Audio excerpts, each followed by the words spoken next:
So good evening, everyone. Thank you so much for coming in.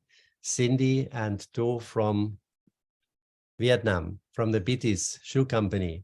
So nice to see you today and all participants from several countries, Philippines, Nepal, and India so far. And yeah, we're looking forward. We're quite excited. I know the two ladies from Vietnam and my co-moderator and me were very excited to experience this evening because parts of it, at least, some parts, of course, I hear will be moderated by two, and there will be a presentation, but then other parts are open, and we will see how things develop, no? How like in real life. And we've actually already had some very interesting in this conversation before this really started. We've had an amazing connection. We found an amazing connection already. And let's see what else is coming up. So here's Jel Chiu, also here in Puerto Princesa, and she's co-moderating with me, or let's see, co-conversing with us. We just see that we follow the red thread that we just only have to discover, the four of us, but all others are also please invited and involved to have a meaningful conversation in which we all can learn and find new things. It's also for me in lectures very often, you know, when people are really listening, I hear myself say things which I have not known before. And that same thing can happen also in a conversation of people. And it's not restricted to the four of us. Everyone can come in. I would like those who are not in this team of four, maybe to hold up their hands virtually or in reality, if they want to come in first, but in general, it's open for everyone. Jel, do you want to add something to that? None for now. Thank you. Okay, then I hear too, you have prepared something. You want to start with that? Yes, it's like a short introduction about what we have done for 4 years. So like we have the same round about a happy test. I will share screen.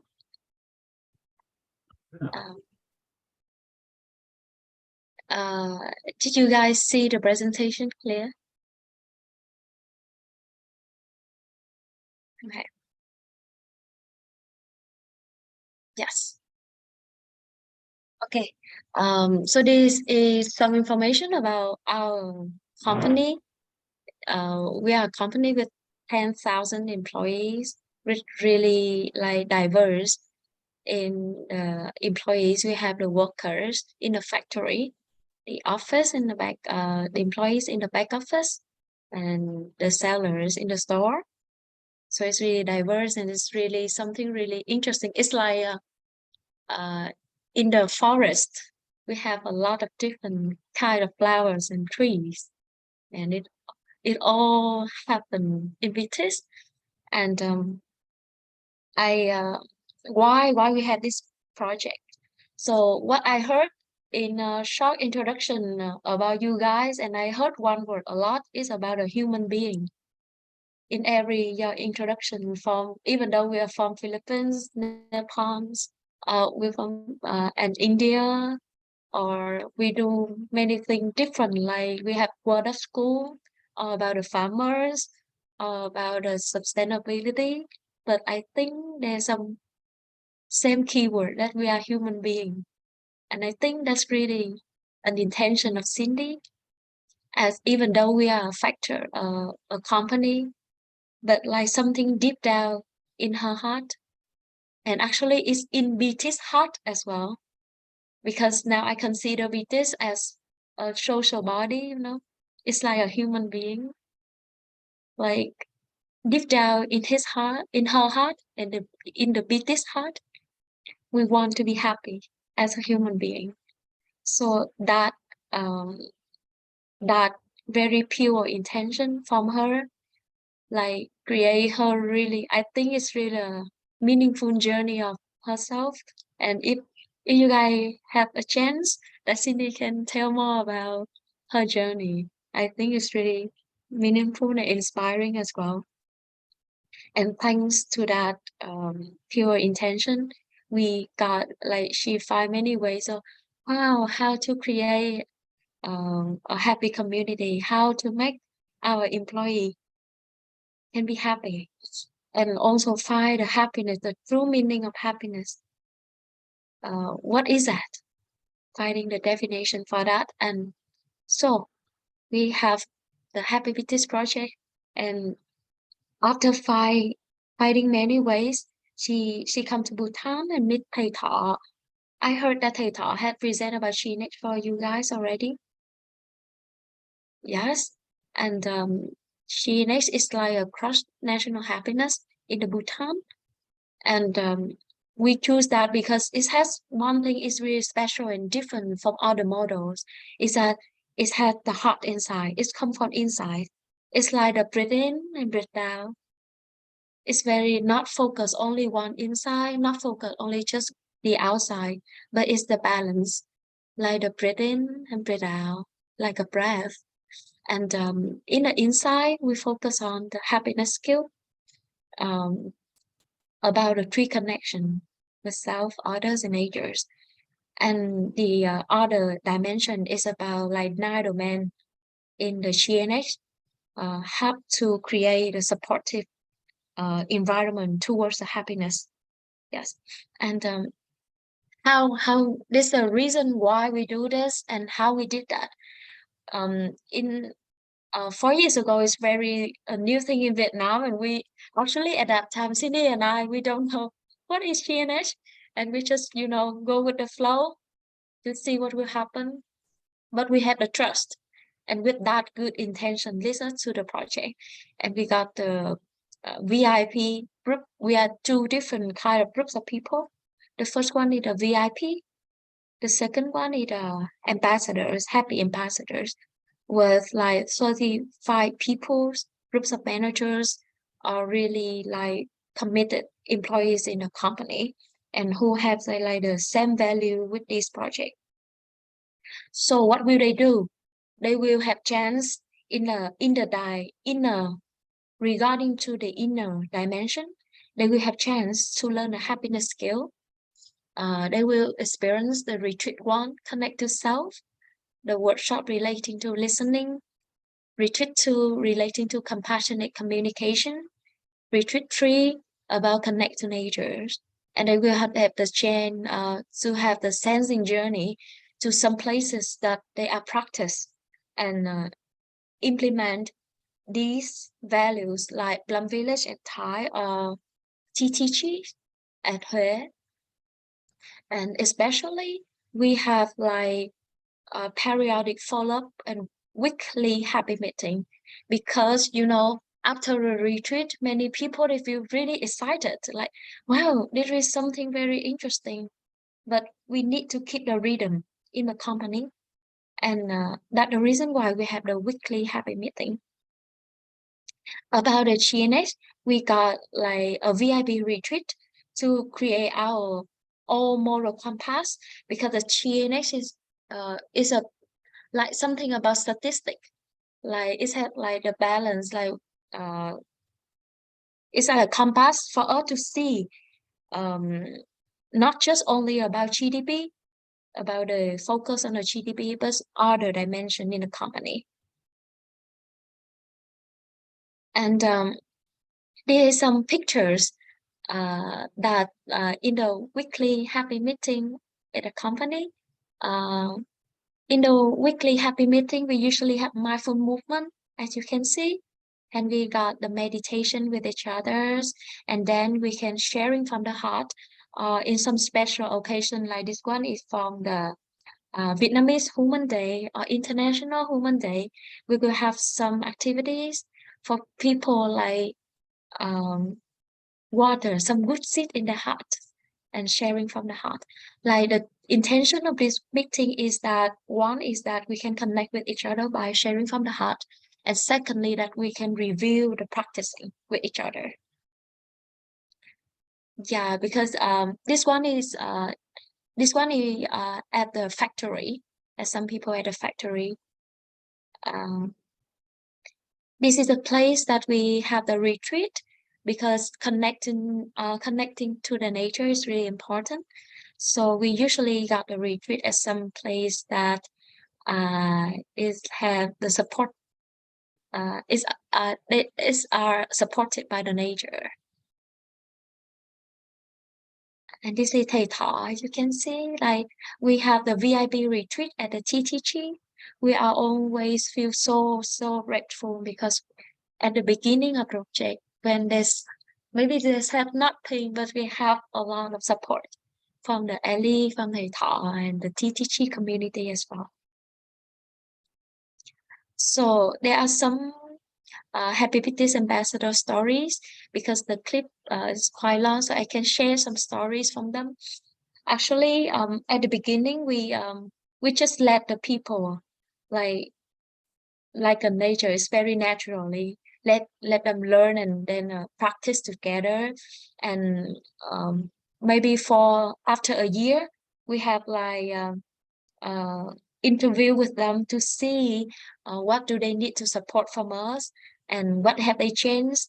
So they share, like, I still feel so touched when I remember their stories, because like each of them, they will change something very different, even though it's very small. Like they say that they can, after learning Happy Buddhist skill, they spend more time with their family and their children.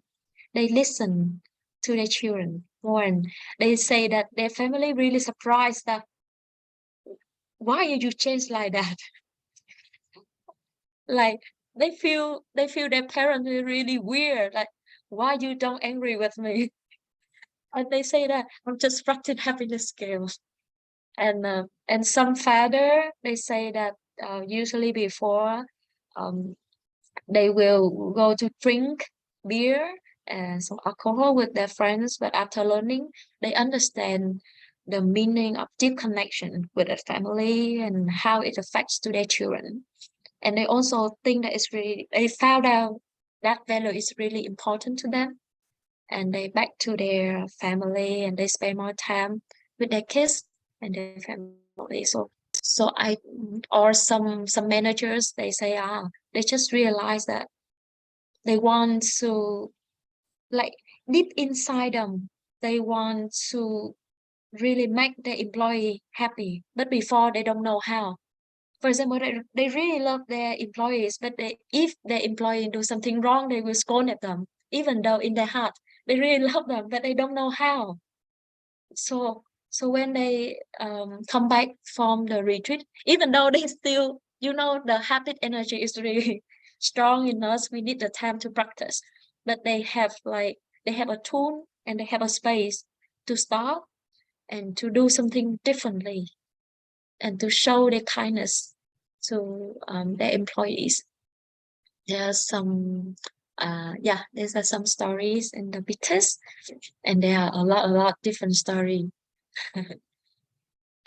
So this one is about our small G&H survey. I can show here for you guys can like visualize this, and because it's we don't have much time today, so I just like short description about this. For example, you can see that we have like 9 domains: time use, psychology, well-being, health, education, cultural diversity and resilience, good governance, community vitality, ecological diversity and resilience, living standards.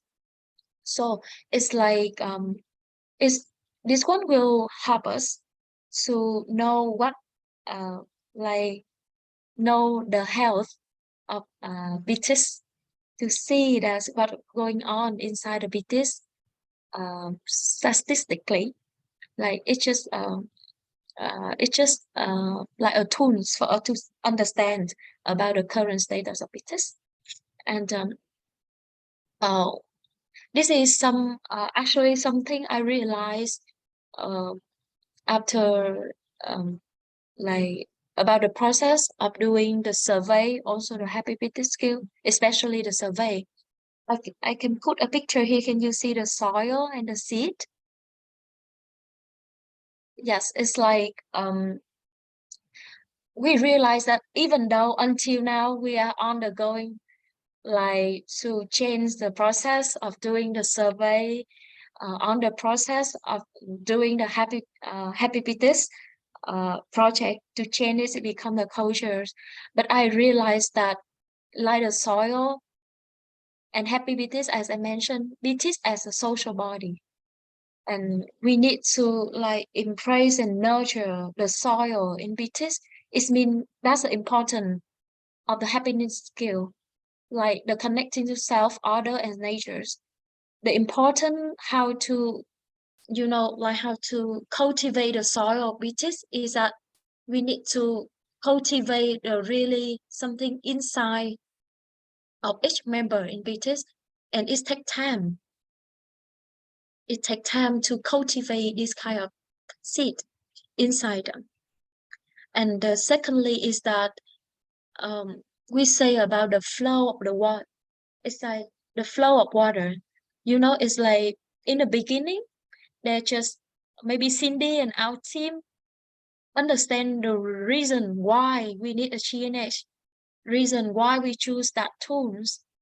And the important thing is that how to create a space for everyone to have the same understandings, not just the same, but they can feel the spirit of why we're doing that.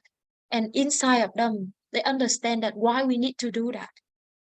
So it's not just about the result of the GNS survey, but the important is the process of doing that. How to make people own, because thầy Thọ said a sentence that I think is really important, that the GNS survey is just the map.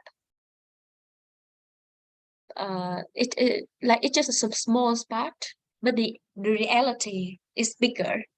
So I want to emphasize like the participatory the process, how to make all people engage and understand, and they speak their voice in the process, and they see that they related to that, not just a team like Happy BT team and Cindy want to do it and they want to do that. No, how to create a space for everything joy, and they feel that they are the part in that.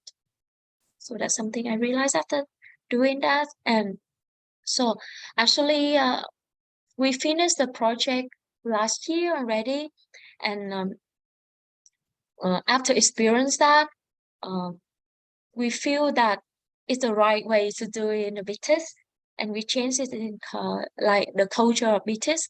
We change firstly is about the vision, mission, and the core value of business. Vision now, everything from the vision, mission, and core value, you can see the word happiness, because now it's not just a project like to learn the skills, but it's relating to all the process and all the goals in each department into the company, because all it will support for the vision to become the Asian brand that embraces happiness passport. And we will change into the way we govern our company by fear, but now we change the motivation, the source. What we do anything, we embrace, like we do it by love. And this is something is just happen in our company. We call it tươi card. Is because next week is the International Day Happiness Day, right? So the internal communication team, like all of them have learned about the happiness skill already for years. And in this event, they create some cards relating to how to show the gratitude in the business. So I choose this as an example for when something inside is stronger, it will manifest something outside. Yes. And about the sustainability, this one is something really important in our company. And one thing we have get it at 6,000 trees, and this year we have a goal like 10,000 trees. So I want to end this short introductions by something when I realize about why we do G&H, why we do happiness scale, and why we do change the vision, mission, and core values. Because thầy Thọ has said something about the word company. It's very impressed. Like the company is calm, it's like together. Penny is mean the bánh mì. Penny is mean like the bread.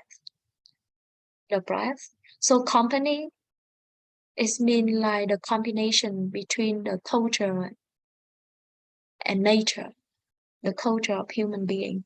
So I think we did that because we understand why we need a company in this world, why we run to this company. It's not just because the GDP, but because we are human beings.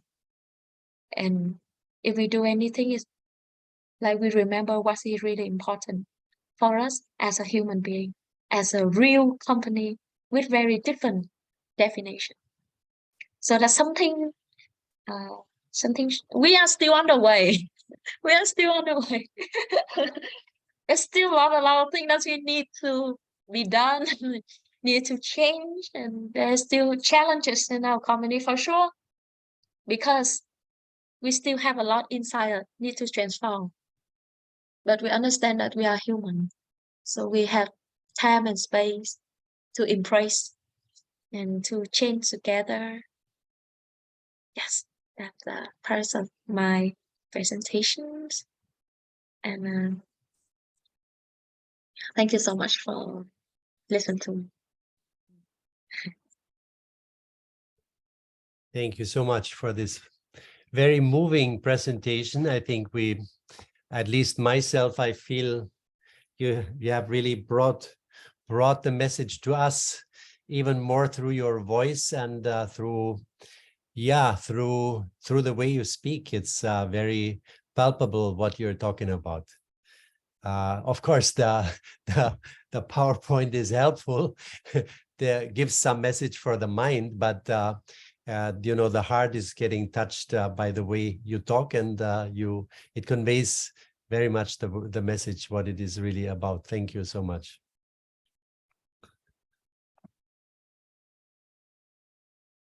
There was, of course, mention of Cindy's journey, but I would kind of spare that still maybe to later, but rather take this moment and also, you know, really appreciate what was said and see if we really understood it all, or do we have questions regarding that. Some of us have, due to brownout, due to electricity failure, have unfortunately gone out. I received text messages, SMS messages, but hopefully they can come back. Yeah, Jel, you any questions or contributions regarding what was said? Yeah, just like to echo what Walter said, how Tu was actually expressing or sharing the presentation in such a very light mood, and you really feel the happiness in her voice. Yeah, you really feel that. But may I start asking already? Is it okay? Yeah. You mentioned that there was an element of time, how, and I would imagine 10,000 employees, no? Like, how was there a specific event or maybe series of events that made you really want to look into maybe changing how the perspective of the company or your strategy as a company, how you're dealing with or how you wanted to um, change the culture inside the company? How was that experience for you?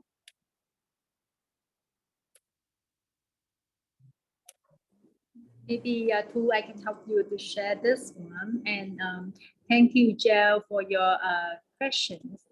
Um, but then I have to comment that when I listened to two, I just feel we have been together in a very beautiful and so much love and warm journey. And I'm just really thankful to be my companion, to really bring happiness and well-being into our company. And of course, in a big company like that, it's not very easy, and it's really take a lot of courage of her, and also wisdom and love. And as you can see from her voice, and I just feel so proud of you too. I have to credit to for that, because she has made a very beautiful presentation, and like Walter said that you feel that in her voice so much joy and happiness, and a lot of love as well. So I must credit my partner in this journey. So to your question, Jiao, I think is really in the observation of in the company when I work. So remember the slide that you show us before. There is a fee culture and how we want to transform to the love culture. I think as a person working in the company up to now is 19 years already. And there is a moment in my life that I maybe that's related to the personal journey that I will share later when Walter asks, or if he forget, but it's okay. But I mean, like by observation, to see like how my team and my colleagues, people around me, how they function in organization, and you see a lot of suffering. The suffering mostly is come from the miscommunication and misunderstanding of one another. And to some point that I think how I can change that, how I can create a change so people can have a positive and happy working environment. I think if you run a company or any organization, you will see at some point that you just realize, oh, this is not working anymore. We have to change it. We have to find another way how to make it work. And I think that's based on that observation and too much suffering in the company that I see we have to find a way out. And lucky for us is we have a very good mentor, which is Thầy Hà Vĩnh Thọ, which he's helped us to create the Happy Business Project. So our Happy Business project is based on two things. One is Happy Me, and the second is like Happy Business. So Happy Me is really to train each of us, like in business, about the happiness skill, because like you cannot create an environment if individual in that is not equipped with the knowledge how to be happy. We have to really equip the people inside our organization with the happiness skills so they know how to do it. And the second is that the company goal. The company is to create the environment, the space, the methodology, so for them to really implement the happiness inside, and also to create the environment for them to flourish as an employee. So this is very critical, I think, in the organizational change, because like it has to come from individual, and then how like individual for example, the seed or the tree, but then also like the organization, as we say, as a social body, the soil in which we operating in. So yeah, I think that's most of that come from the observation that we see in the organization, that something is not working and we have to change it. Thank you so much for that. I can really, now with your sharing, I can imagine how to actually share the soil and the cultivation and the seeds, because you're sharing, or you're basically helping your employees, your staff, everyone in the company you're helping them to have a grasp of the idea of happiness, and but at the same time you're giving them the environment, the soil, you're cultivating it for everyone there. So it's a picture that makes sense, and that's why the presentation was working, and I can imagine it from what you just shared. Thank you so much. Thank you for your question.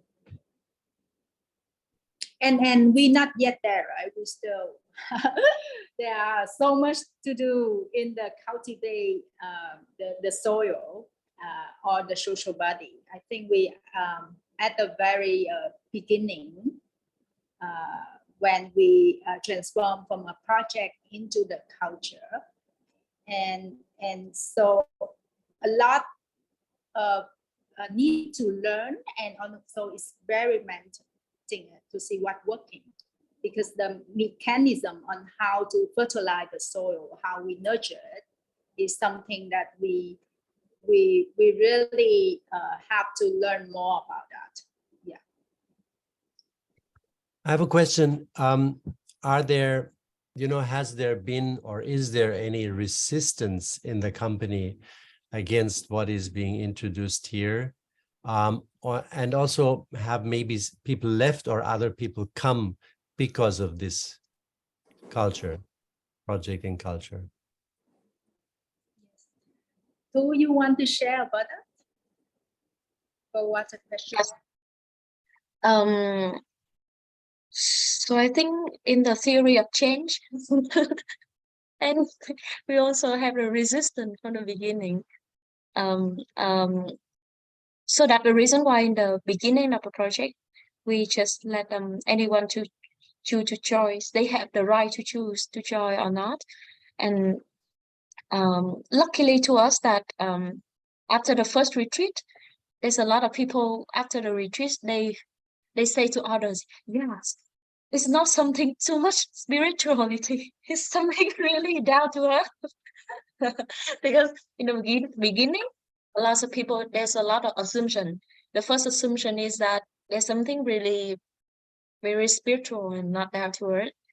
The second assumption is that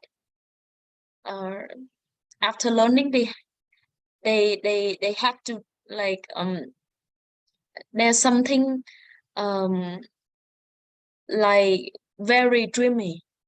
Like some people say that how we should focus on like salaries or other things. How can we be happy if we don't have enough salary? Like not salary, but like they scared that we will teach us that forget about everything and just be happy like in the Buddhism or a temple. So but after that, there's a story from Cindy that an employee, a really senior leader, talked directly to Cindy like he doesn't trust this project at the beginning, but after that, after many years of the project, and they join the retreat, and some of them they really feel connect to the value of the retreat. They will practice as a happiness skill. But with some people, they feel resist. Maybe they will don't join, but they have like they lack the permission for other people to join. So we think that a big change already. Maybe it's not the time for them to join, but they feel that it's something, yeah, something we can try. Let other people try, and I think that's a good signal for the project. And Cindy, you want to add something? Yes, thank you too. And now you saying that, it's just remind me of one of the things is that we not make it a compulsory. It's really we inviting people to join our project, which I think now reflect over like nearly 5 years that implemented. I think it's a right decision, because we cannot force people into the thing that they don't want, especially in the happiness and well-being. You know, that is just so wrong intention at the beginning anyway. But then by not forcing, but then also we also create a lot of space to engage with them, so they understand what we're doing, and also inspired by that. So some of the people at the beginning, when we invite them to join the retreat, they didn't want to go. Second year we invite them, they didn't go. The third year, invite them, then they start thinking, okay, I'm going, because I see all of my friends coming, like going to the retreat, and then they transform, enter the program, and they transform, and I see there's so much change in them, and they are so happy at work, and more better connection, have better relationship with others. So that is the thing that I think for a project like this, we really have to allow the people to go with their own pace. Yeah. Thank you very much. Thank you very much. There was first a question or contribution of Pinay and then of Grace, please. You have to unmute, Pinay, you have to unmute. Good evening.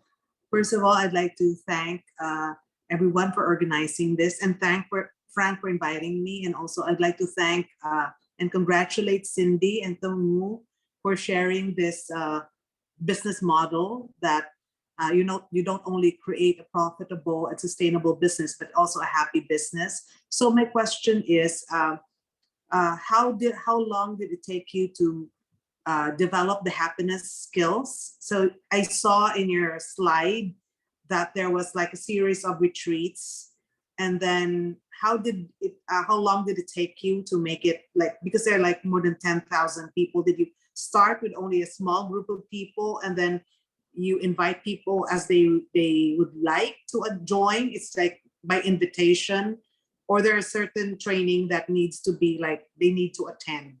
And how long did it take to become a coach? Thank you.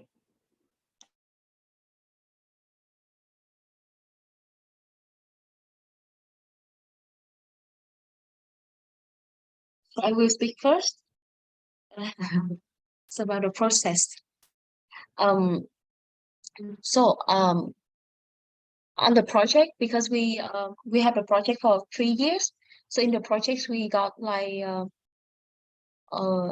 nearly a year to finish the whole process. As you see on the screen, like the retreat 1, retreat 2, and retreat 3.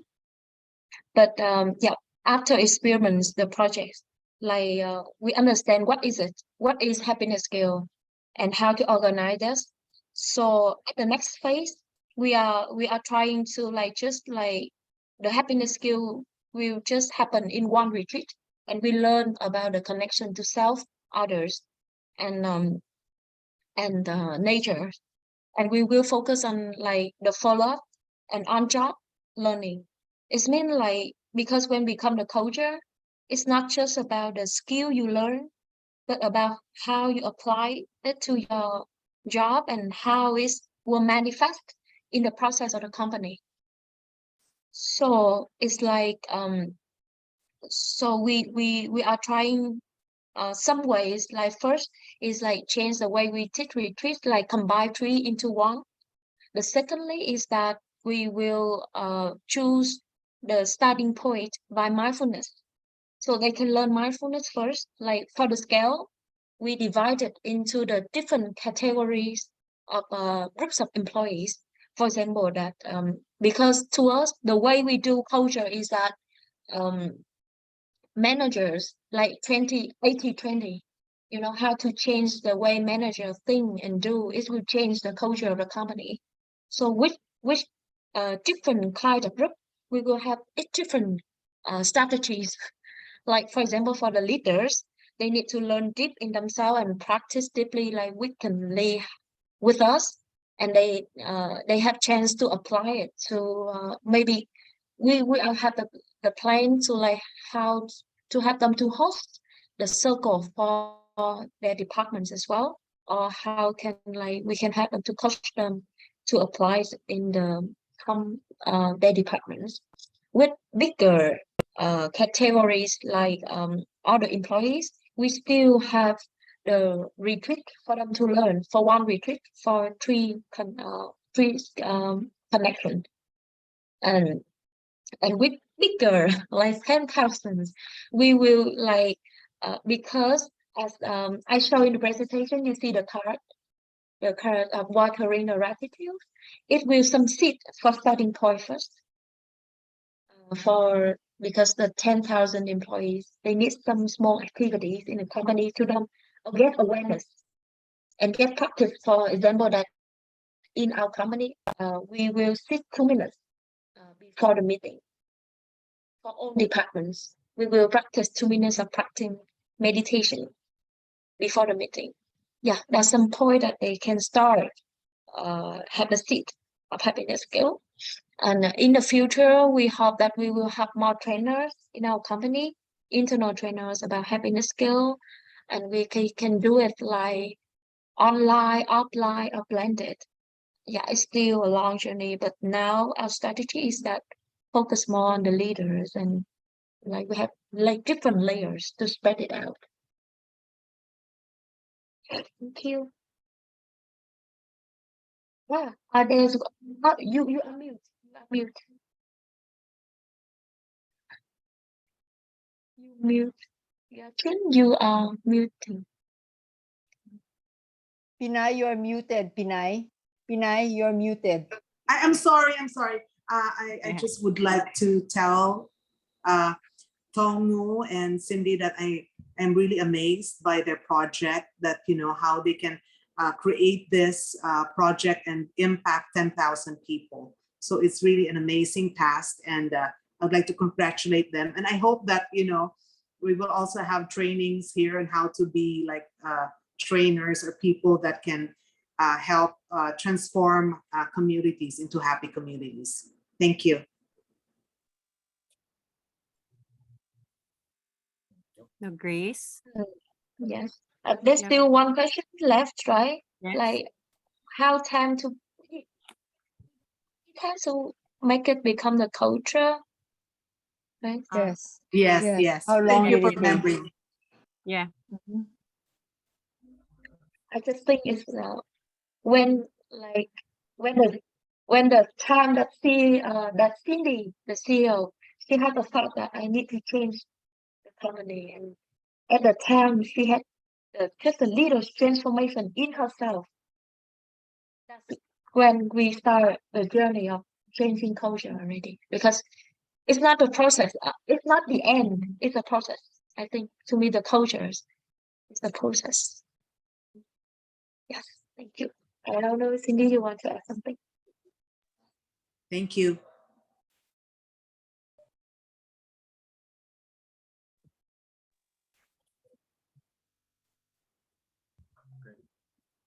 Yeah, maybe Grace. Yeah, thank you also for the sharing. Wonderful. I have a question regarding how, for example, somebody is interested, like let's say people in the management team of a company, if they want to try to see if they can take what you're doing, your company, and carry it over to their own, what would be, let's say, the minimum time that they would need? Let's say they wanted to really join you and see how it's actually being done in your company. How much time would they have to invest so that they can more or less appreciate how it works, how it's actually really being done, so that they're ready to actually start it in their own company.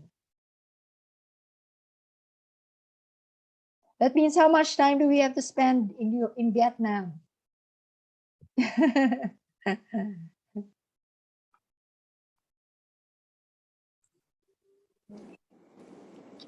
Grace, thank you for your questions. I think because we are a company, and then our partner implement the Happy Business project is like Eurasia Learning Institute.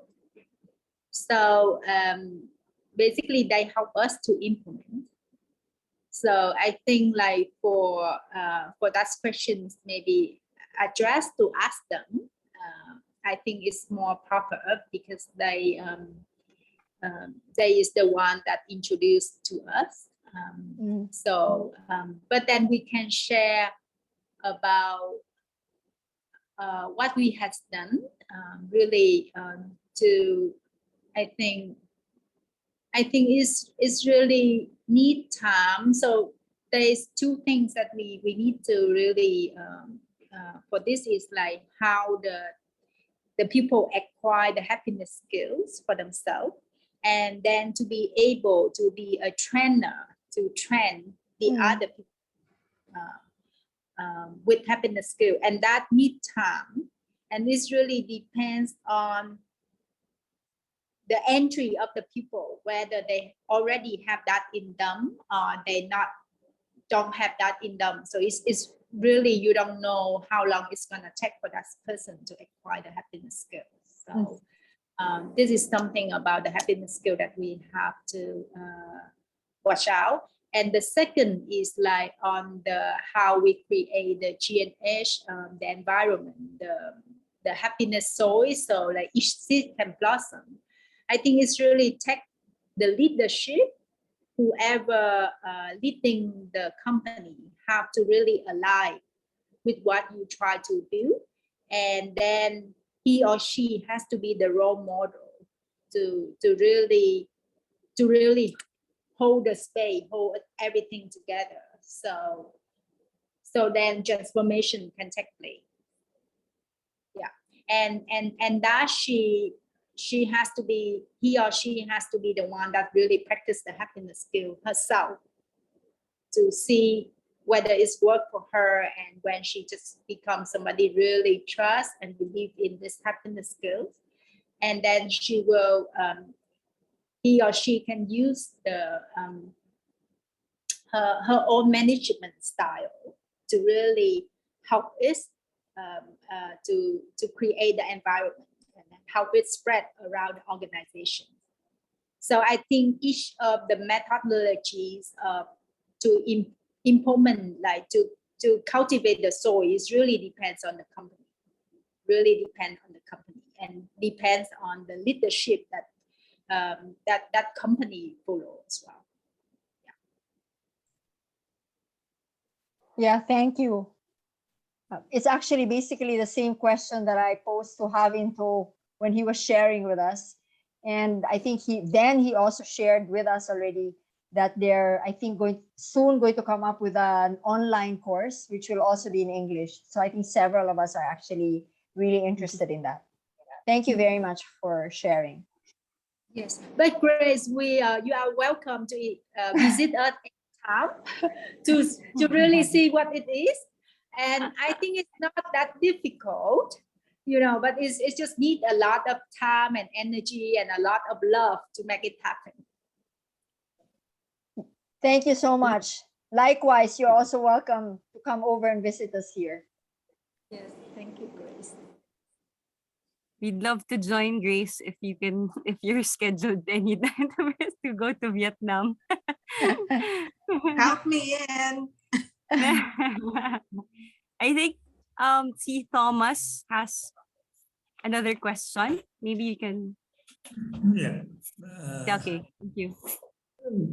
Thank you, Cindy and you. It was well, your faces itself shows the level of happiness you have, and then how much it would be in the company.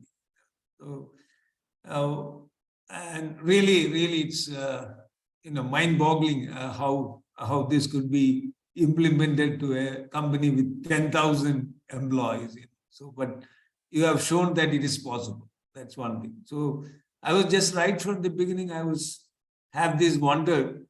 This happiness is more of an individual. My level of that's my thinking.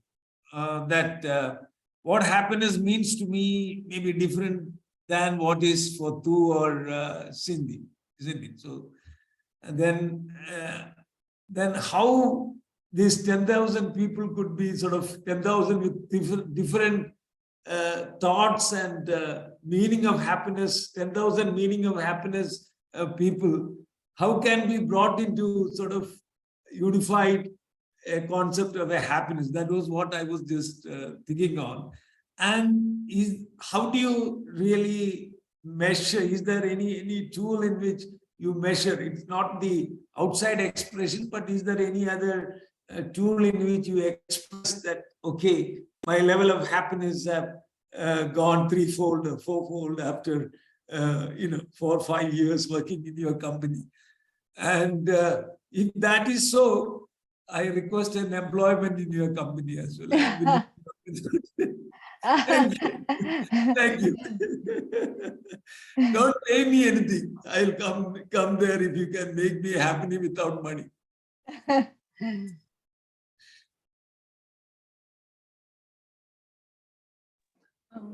For that questions, I think the indicator that we can have to see whether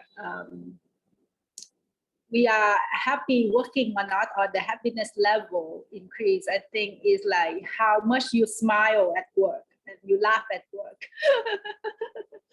Because like now, like whenever before I come to the company, I see people don't smile a lot, but now they smile, and like it's you already feel in the air. And then each time we do the performance review or like half-year review, we see the process is very fluid for us and very productive, and we come out of that review very happy together because we have done a very good job together. So that is something that you can feel how people really satisfied at work.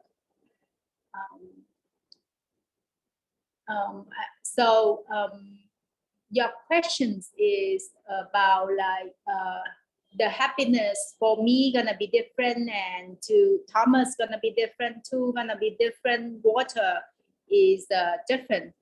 But I think one of the things that for 10,000 people to align on the happiness is really based on like the mindfulness about 3 connections that we have: connection with ourselves and with other and with nature, which is, I think that is very aligned, because like if you don't have a good connection with yourself, you don't understand yourself, how you're gonna be happy.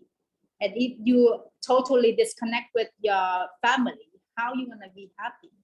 And if you're just so isolated from the nature and you don't feel you are part of the nature, how you gonna be happy? So for us, is the happiness definition is like a lie on the mindfulness about the 3 connections and how it affects our level of happiness.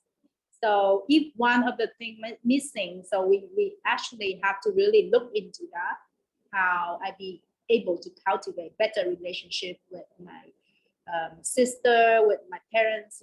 This is the thing that as a general understanding and guideline. But then of course you're gonna have different definition, but then we as a community align on that. For us, what is happiness to us is the mindfulness about 3 connections and how we be able to cultivate more of that connection in our life.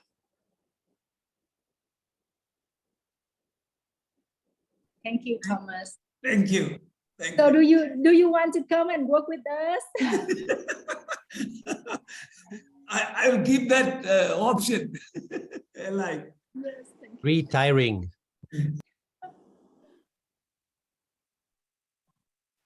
We have one more not happiness definition. We still based on like connection to self, other, and nature. And in the happiness retreat, we also define clearly with them that happiness we mentioned is not something feeling happy. Like we have a way, something you feel happy, something you feel sad, something you feel extremely happy, and something you feel really got a sorrow in your heart. But like there's a stage that you embrace everything. Yes, that also something we define in the course to people, because lots of people when they heard happiness, they say, yeah, I got that feeling, so I got that happiness, but not the definition we mentioned in the happiness skill, because it's like a combination of many traits, like the compassion, the patience, the love, that's already have in us. And we just like expose that. We just like give the space to them to come back to that kind of state.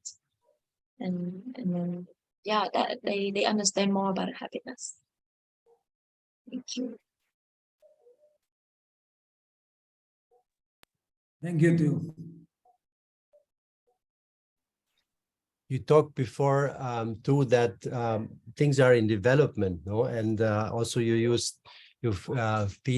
fed back, you know, about our conversation before that a lot was talk about the human being, no, and if we look at the human being, one could in fact say the special of the human being is that he or she develops, no, it's we're never done, or when we're done we're finished. We're dead. So we're always developing, no, and this, you know, do you provide possibilities in your work for all involved? You know, you mentioned co-workers, but also partners, and in the end the general public. Do you provide possibilities for self-development? Maybe even with the risk that the people will say, okay, I'm so qualified now, I have to go to another business, no? What do you do in that direction? Yes, it makes me remember a story from Cindy in the retreat when we learn about connecting to nature. Because at that time we learn about how we in nature, how we like depends on the natures, and a lot of people like they change their perspective about what they connect to nature, and they ask like, oh, I got a land in my hometown. Should I like quit the job and back to the hometown? So at that time, Cindy say, yes, if you want to. Like Cindy say that if they're learning and they truly found something deeply inside their heart, and actually we had a like not a desire but a wish that people come to contribute to the community. But as a human being, we understand that the community is not just with this. But this also depends on a really bigger community. It's Vietnam, and Vietnam belong a community bigger is the earth, other country. So I think it's very naturally. And one thing in our mission is that we create a community to learn, to work happily and effectively. So Cindy is really focused on the L&D. It means learning development in company. And I think even though sometimes as a human being, we hurt inside.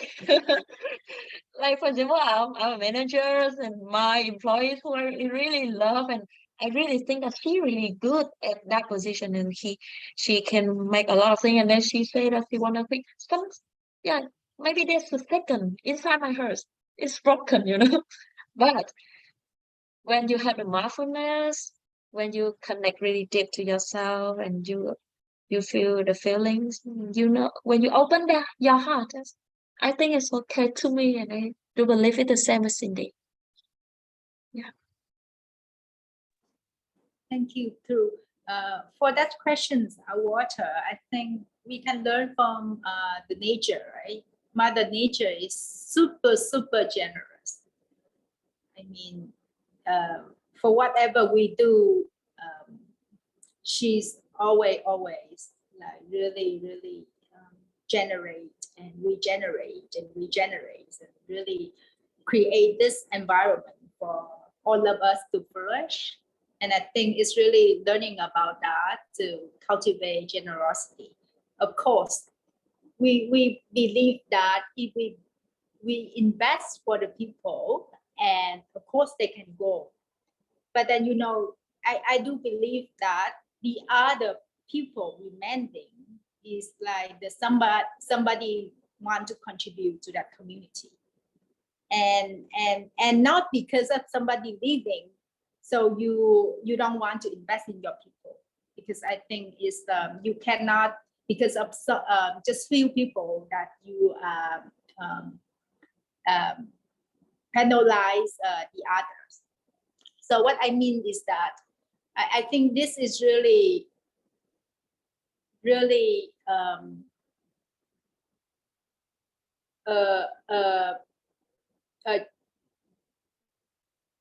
how I say, a gesture that you create this generous environment for people to learn and think, and you empower them to really take service to what they believe. And some people, they will regenerate for the community, but some people, they're gonna leave and they're gonna contribute to another community, which is also okay, because like you said, that the overall it will be good because what they learn with the happiness skills. So that, but then we have to let each of the our people inside the community to know that for a community to function, it needs regenerate, it needs refertilize, it needs something to take care of the soil. So I think it really depends on the person's choice, whether she, with all the investment the company have for her, whether she want to leave or whether she want to contribute. I think that's, we cannot force people, right? We just try our best. But then if they want to leave, it's okay too. You know, the rest of the people still stay and the rest of the people still contribute. So that is one of the question, the answer to your question. And I think you asked one question like, do we allow the space for the people to learn and develop? I think this is a very essential, and it's really in my aspiration and my will that I really want to create a learning environment. So really how each of us inside, we can flourish, we can learn and we can develop, because by thầy Hà Vĩnh Thọ said there are 5 needs of happy in a human being. So first is like physical safety. The second is emotional security. And the third is like social acceptance. And the fourth is like learning and growing. And the fifth is like the meaning, where their existence has meaning or not. So when you see that, learning and development is really crucial to the happiness and well-being of a human being. So we really try to create a learning environment for all of us. One of the things that we try to do is like how we can learn together as a team, as a company. That is something that really in our process, that reflection, we have a reflection. Each time we do some activity, we're gonna reflect to see whether is the activity is effective or not effective. Is there any other way that we can do it better? So it's really a constant moving and learning and applying and changing. Sometimes our structure look like that, but then next year when we see that function is not working, we're gonna change it to that direction. It's making working. So like you said, is a really a living being. It's just not something that, and you just have that structure forever for the rest 10 or 20 years. Yeah.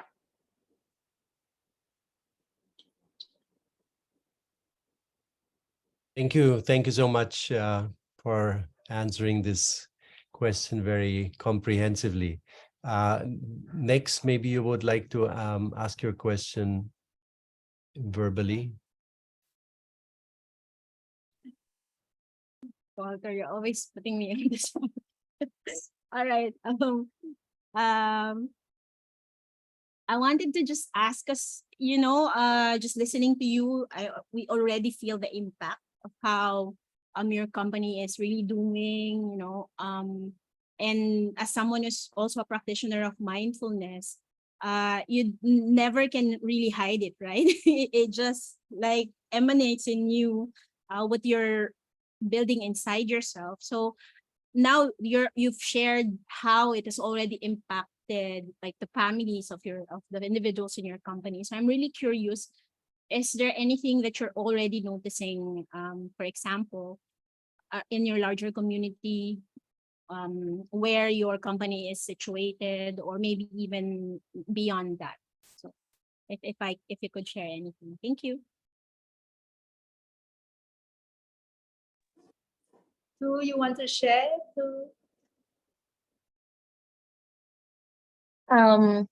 Yes. I mean, your question in the chat, right? The impact influence in the company. Actually, as I mentioned, like we have the change individuals and change in the process and the structure of the company as well. The first one is one of the biggest changes is that we change the vision, mission, and the core values of the company. As you can see on my presentation before, we got a different vision and different mission and different core values. So when we change that, it's a three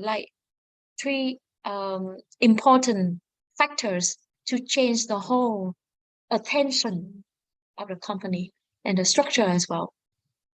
Because when we emphasize that we want to embrace the happiness path of all, it means that from the product, from the process, from the process inside, from every function like marketing or the sustainability or the internal communications, we need to change towards our products. We will need to change towards that vision and mission. So in specifically, for example, that in the CSR, as I mentioned about the sustainability, as we want to emphasize more on the ecological, we plant more trees. We focus on the trees, like planting trees, or we focus on the materials in the products, how to make the product is more sustainable.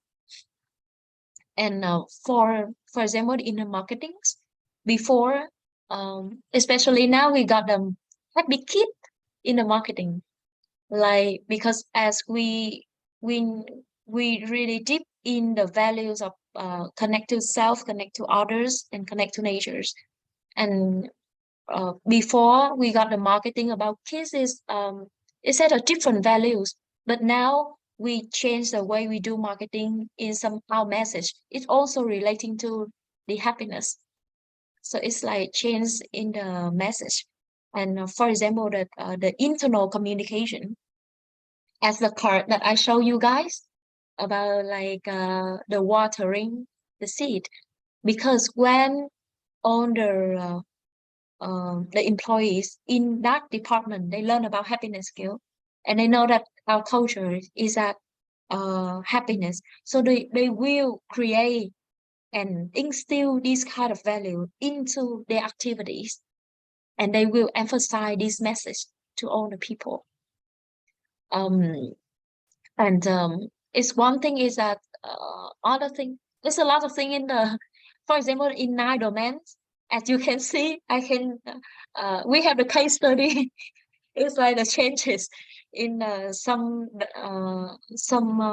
department in the company, like for example, that in the psychological well-being, in the health, we have some changes because we choose the indicator, like we need them to be a healthy meal.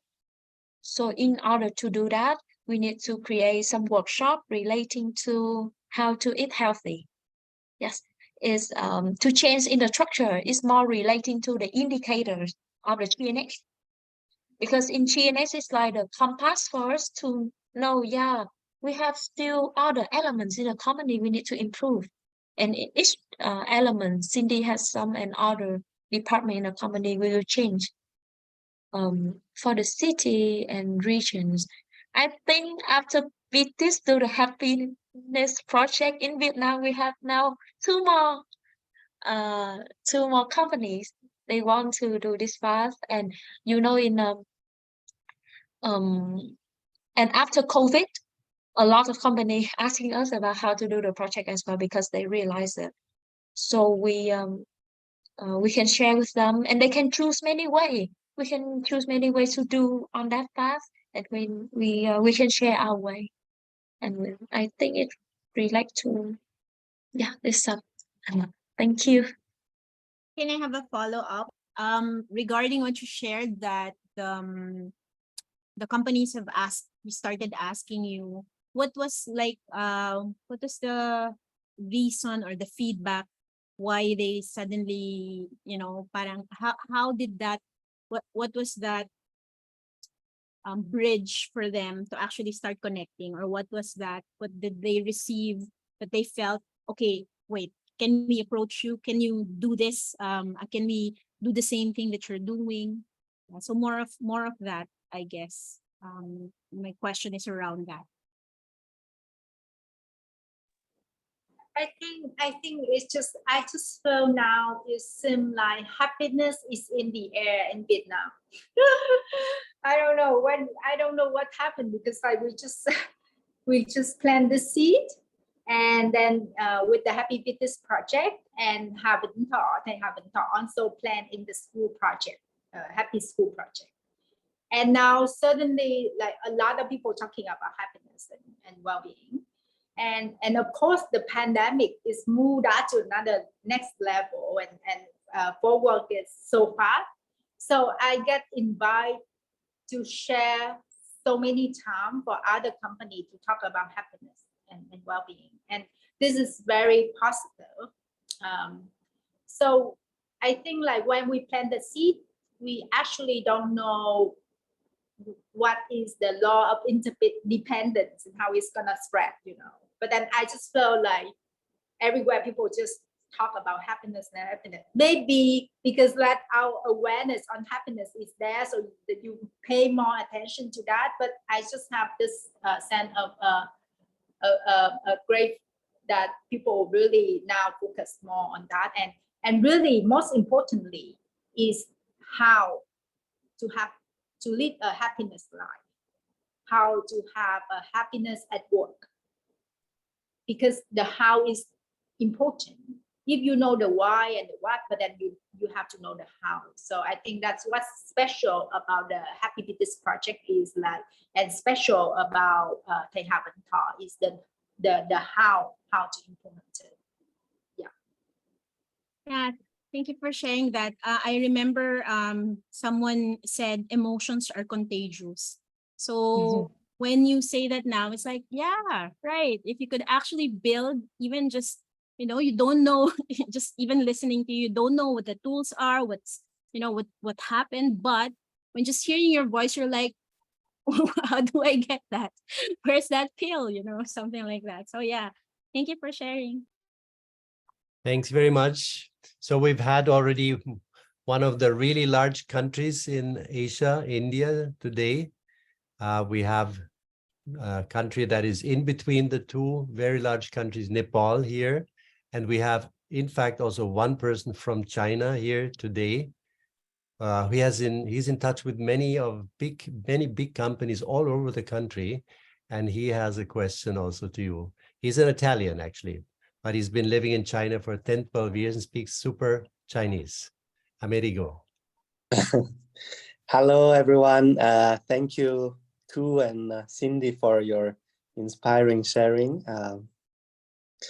And yeah, I am in China, but I'm obviously not very Chinese. But I've been here for 12 years. Yeah. And I wanted to bring this question, which is about you've been talking a lot about happiness as a skill, yeah, and I was thinking it over, and I was wondering, because I never really thought of happiness as a skill. I normally think of skills like languages or communication skills, leadership skills, things that you can really almost handle in a certain sense. Yeah, it's something that you're able to do. Either you are able to do or you're not, and you can teach others. And so I was wondering if you could say something why you chose, or maybe you didn't chose, or was it you who chose the idea of using the wording skills, and why? Amerigo, ni hao. Ni hao. Wow, it's so wonderful that you live in China. I'm full of admiration to you. You must love China a lot to live in China. I think this is like the happiness skill is from Thai Haben Ta, from Eurasia Learning Institute. And because he believed that happiness can be learned. And then through the 5 year of our project, and we really proved that, because each of our employees, they are more confident about themselves. I can be happy, you know, if I learn this skill, I can be happy. I know how to manage my emotion. So I think that happiness skill work is very crucial. And as you said, that because we have the misconception before that happiness cannot be learned. But now is actually you can learn it and you can apply it. So your level of happiness, if you practice more and more, can increase. Yeah.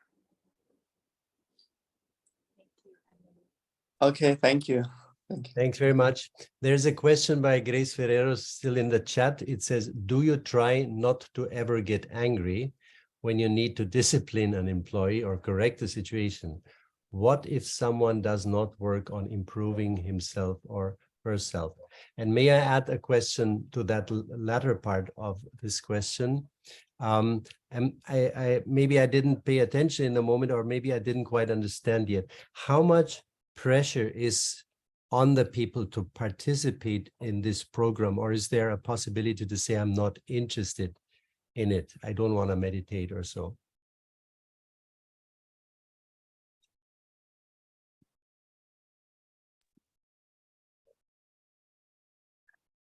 I think three questions it had like a link between your question water, question from Chris, and last question from Amiriago as well, if I pronounce correctly, right?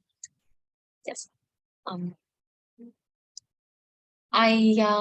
The last slide in my presentations is like remember what's important. That really the thing that I realized after the whole journey of applying happiness skill, because if not, we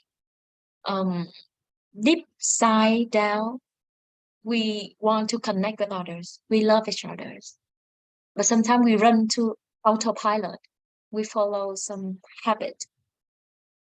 And what we have, there's something relating to psychology that we have observed the elders to do that from the environment.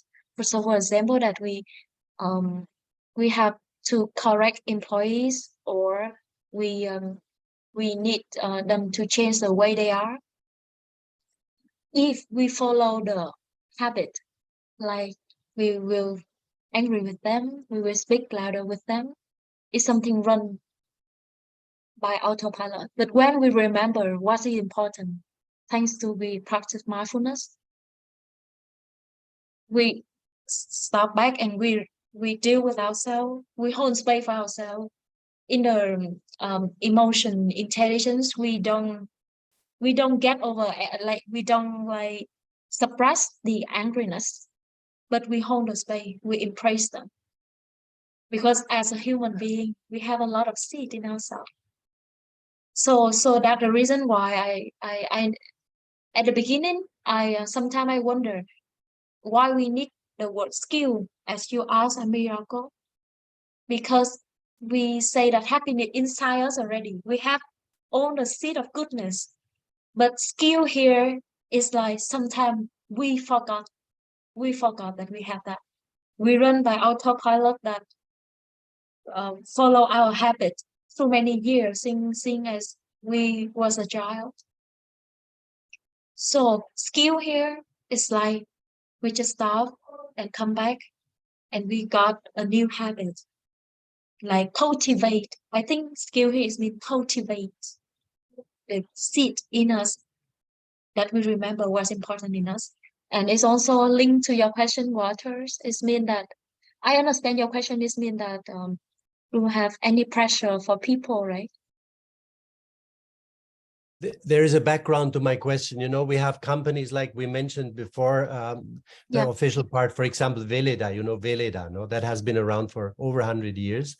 And companies like Veleda and quite a few others, they have such a big catalog of offers for their coworkers, you know, 10, 20, 30,000 coworkers, including meditation and I don't know what, trying to, you know, help the coworker to connect to nature, to oneself and to society. That's actually really the approach.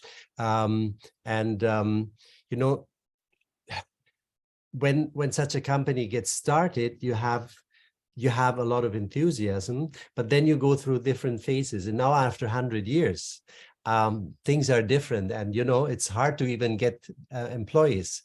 It's hard to get coworkers. Yeah, but there is freedom, you know, so you don't want to push people to do something. And they get, let's say, 1 hour free, or maybe 2 or 3 hours free, they for to do that, and they still don't do it, maybe, no. So, and it's a difficulty, because how to keep the spirit of the company up and going, which leads then also to the quality of the product in the end, no? If you're connected like that, of course, the quality of the work will be better. And so it has really to do with many levels. That's why I'm asking, yeah, how is that you're in the relatively in the beginning phase? It just went from project to culture. And yeah, how is that, does everybody join in after a while, like you mentioned, or are there people who will still stay out?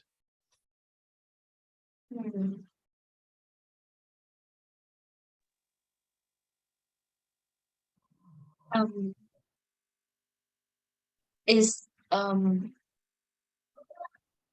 example that I just think about for example in the retreat, before every learning in retreat, we have the common rails. Common rail is mean that something everyone in that circle agree to keep us safe and learning effectively. So I think it's also relating to like the freedom and the compulsory in the organization. It means that we all agree on that. We agree that we will do it. And for example, that a fish, it needs to live in the warm water. It cannot live in the salt water. So it's not just like you good or bad. It's just that you should with that or not.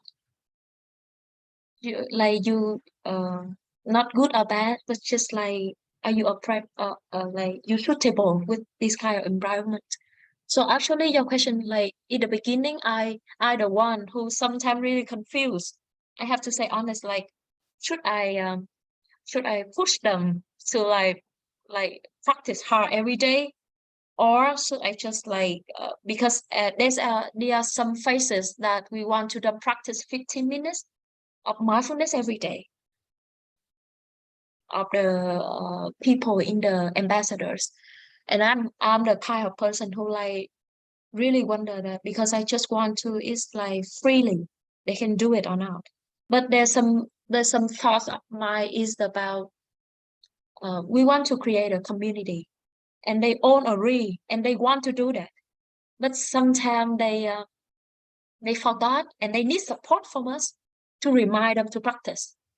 And I think so, to me, that the important thing is that at the beginning their spirit show that they want to join, but sometimes they lost, and we need some common ground to keep the community.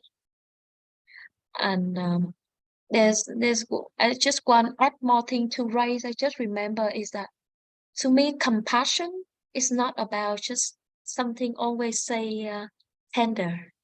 Compassion is something sometimes it needs something really strong, because it need for that person.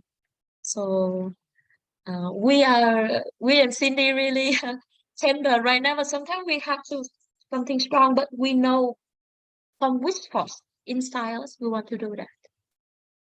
Yeah, and on the way of practicing. Yeah, Cindy.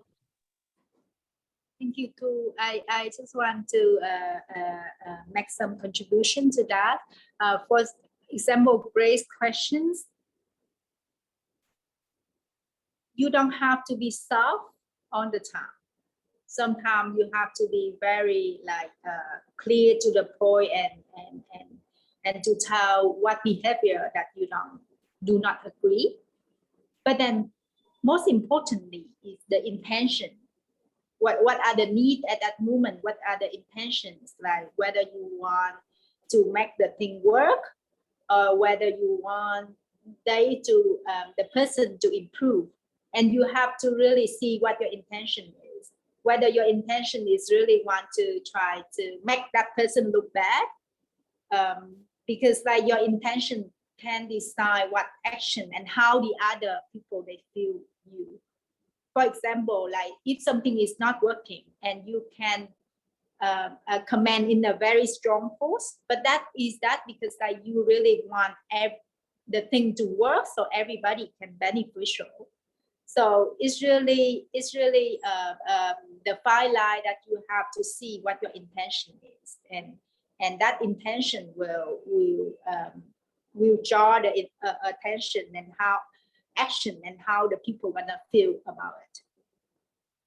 So that is answer to your question, Grace. And in our company, we have like argue, we have like really strong argument about how we do things. And after that is we know that we love each other. We can fight so much, but then we know that because we want things to work. So at the end, we still like love one another and support because we know what is the missions and what are the objectives that we need to do. Back to water questions, I think for myself is that right now we just launched the culture of happiness, and what we try to do is to integrate in each of our daily operation. So it's a part of our daily operation. It's not just something separate. And then to company that has such a long time culture, and now they for 100 years already, I think it's also important to really have a refresh look how in what form the cultures has manifest in this modern life to make it relevant to the current contemporary people. So I think it's always have a chance for you to renew things and make things new, make things more attractive, and to find way to engage people. Because when they find the people, they find the benefits for them, they will follow. Because I think our human being, we are very smart, right? We know what's good for us, what's not good for us. So I think that is a great chance to look at how we implement, how we translate the culture how we create the field and what other things need to change it to be attractive to the modern people that living in current time.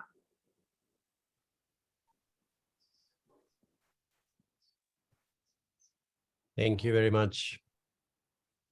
Yes. Also, I'd like to say thank you for the answers to my question, because I was thinking, do you ever get mad? But it's right.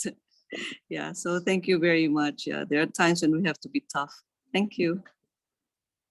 But another question, may I ask another question, Walter? Is There's Pinay in front, and then Jel wanted to say something. Oh, Then okay, the time is okay. slowly running out. We Okay. have been our Okay. Vietnamese guests have been very patient with us, but Jel, maybe you're the moderator. Please go forward. Walter, sorry, it was actually Frank who was raising his hand. That's why. Oh, There's two of us here. That's why. okay, go ahead. Oh, we can. Okay. Or maybe you Pinay want first. Pinay? Yeah. Yeah. Yeah, maybe Let's Pinay try to first. make it short, maybe. Is it me? May I ask the question? Oh, Or no, Pinay and sorry. Okay. Thank you. Pinay, unmute yourself, please. Pinay. Okay. Hi. I'm listening to all that they have shared. Thank you so much. I'm really inspired. My question is, because I'm a doctor, so my concern is, does this work in all? Because people have different psychological states. So there are certain people that have, personality disorders, or they have some form of biological, like depression, or they also take their medication along with this being part of the project. So there's a certain group of people in the 10,000 that, aside from being part of the project, they also need medications. And secondly, is it, on a personal note, isn't it not challenging to model happiness, because you cannot be happy all the time? So if we are creating a culture of happiness and we are modeling it, isn't it not challenging also, because we cannot be happy all the time?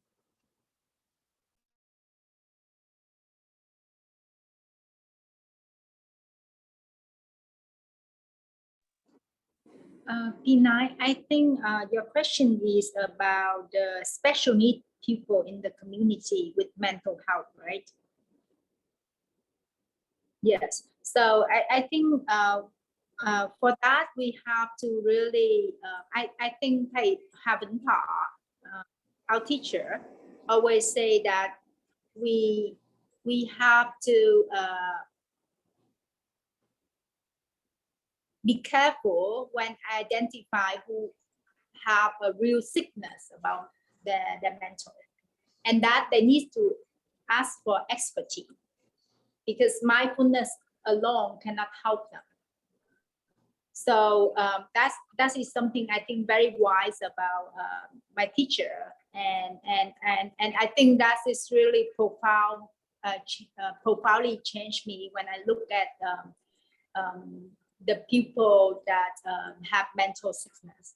So and we have to look for expertise and assistance. So, and the second thing is that your question about, you try to model happiness and you have to be like me and too happy all the time. Yeah, isn't that pressure? No.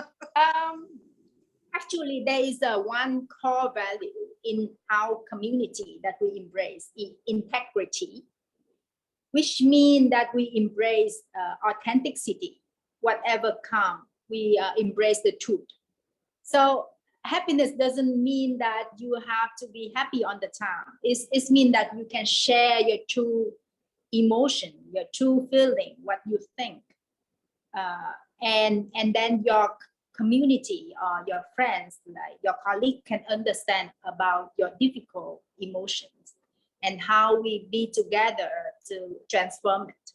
So maybe you look at Tu and me very happy all the time, but then it's actually is not. It's because like we we find that we always, with our practice, so that's why we are very stable and always looking for positive thing. But it doesn't mean that we're happy all the time. The thing is like we aware of our suffering, we aware of our difficult emotion, and we be able to have a community or have a circle that we can share about that, which is very important too. Because when you can share about that, people understand you and you feel already a sense of release because you can share that. So it doesn't mean that in our circle that we just share about happiness thing, we share about very sad thing. But at the end of the day, we know that we're together and we embrace this as a community together. Thank you so much for answering my question. Thank you.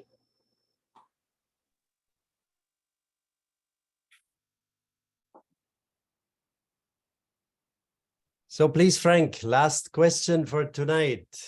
Okay, thanks, Walter. I asked this question not doubting or not like criticizing it, because I'm with you with this journey in terms of like creating happiness, overall happiness in the workspace, in the business now, because I totally believe in like doing good for the community, for your employees, really makes good business sense. No, my wonder is like how do you, and this is I apologize in advance, but this is more the business side now. Like how do you like deliberate on like how much budget you put in towards these projects now? Is it like a conscious, okay, let's put in X%, for example, let's put it 10% of our gross sales for the year for this one, or do you say, okay, X% per capita employee per employee that we have? No, I'm just wondering, like on the business side, the process of like getting to this project in terms of budget. Yeah, Frank, thank you for your questions. I think it's a very interesting questions. A lot of people tell me when I implement the Happy with this project, they say like, what is the ROI? You know, because like business people, we always talking about return on investment. I think that's fair.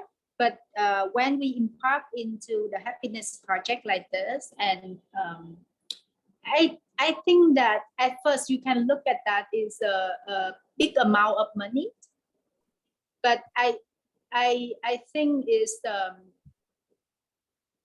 we didn't calculate per employee or per anything, but then what we try is like really want to create this to teach people about the happiness thing, happiness skill, because we believe that that is the right thing to do to really help the whole community transform. So we really believe in that. And now look back, when you say about the budget, I think it's a very good investment that we have, because like we can see that we retain people better, communication is better, less conflict, because like before that I have to solve many conflicts per day between this person to another person, and then now we don't have like we have less problem inside our company that we need that we solve. So in the long run that you look at this, you already see the improvement, especially in the for me as a leader, there are less problem about the people problem. So for me, I think it's a very good investment. And of course, the happiness skill is not expensive.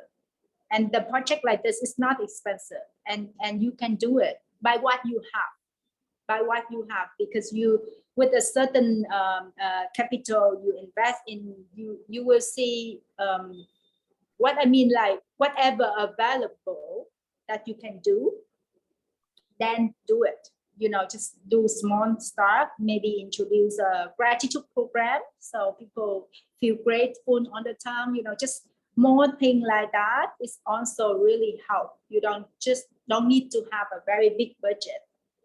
And our budget is not expensive. To me, it's not expensive at all. Yeah. Thank you very much. Thank you very much. I said last question, but I did not say last answer, no? With that, I mean, we're kind of maybe try to bridle the horse from behind. And I was thinking I would still like to come back to this question. Cindy would tell her journey. Maybe we can end with this part. That would be really nice. Thank you very much in advance. Thank you. Oh, Walter, you have a very good memory. I thought. I have a notebook. I have a notebook. You are a wonderful moderator. You remember everything, parking lot. So I just want to share my story because I come from a family that are very wealthy. And since I was young, like my parents and the teachers always say to me, like, when you grow up, you have to be very successful.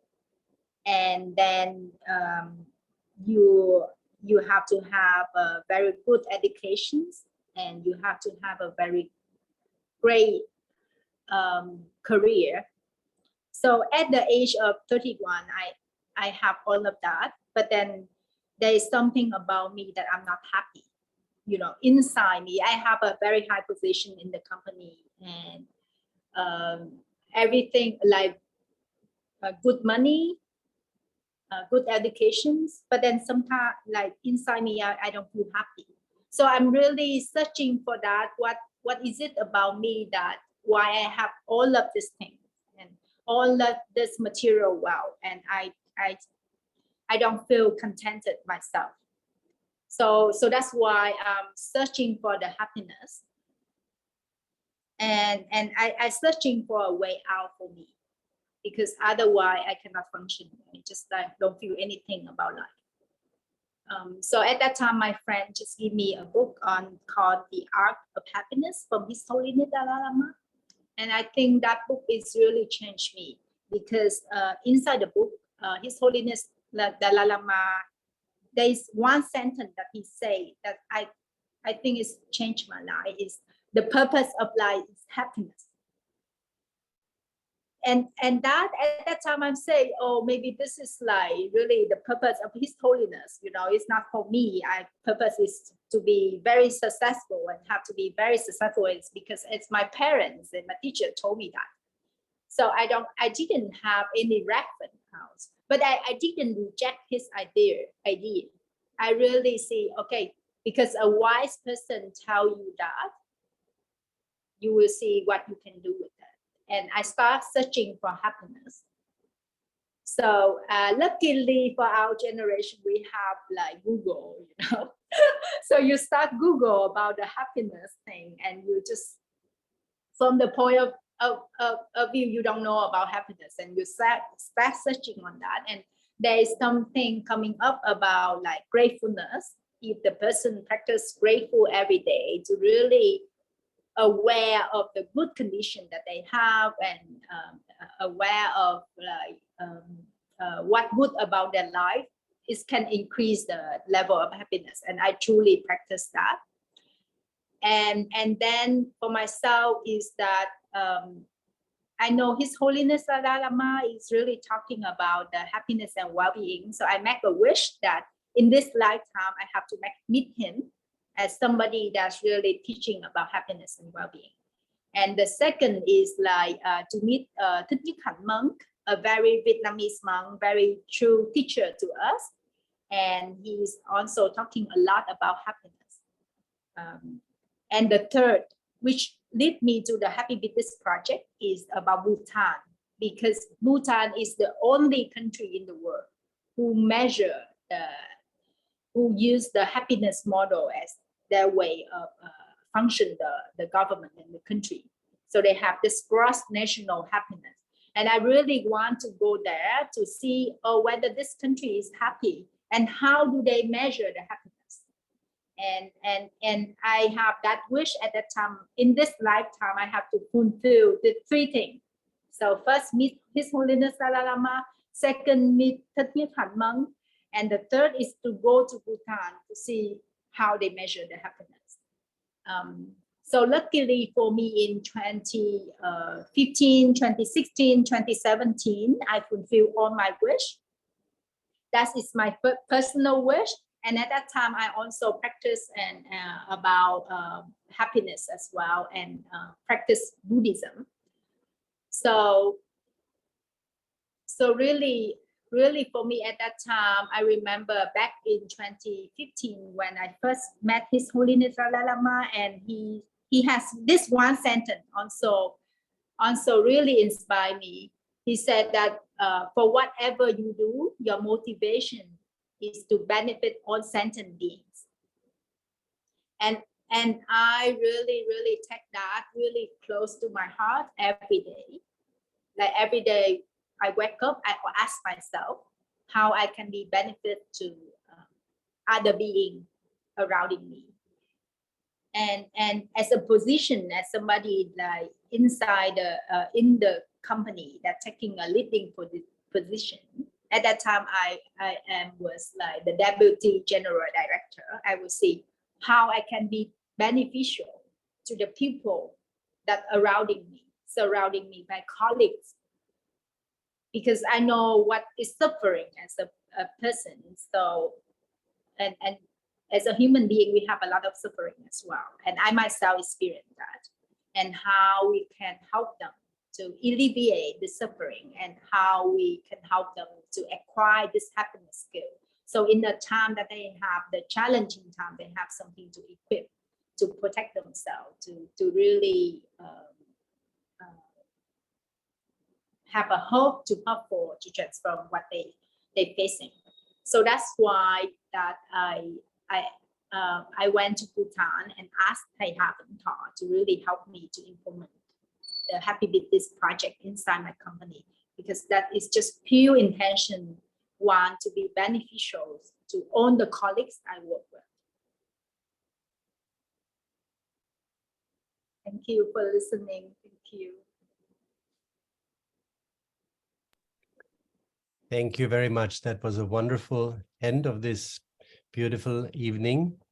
I would like to thank the English language that enables us all to talk together, although we speak actually very different languages. I also like to thank Zoom for providing this service, and the electricity companies that most of all, they made it possible. Only Jim had a little brownout maybe, and maybe, I don't know, but ours here functioned. Also Vietnam functioned super. Of course, all participants, and especially Cindy and To, thank you so much for giving your time and your wisdom. And all of us, let us use this and make something out of it. Thank you very much. Thank you. Thank you. Everyone. Thank you so much. Thank you.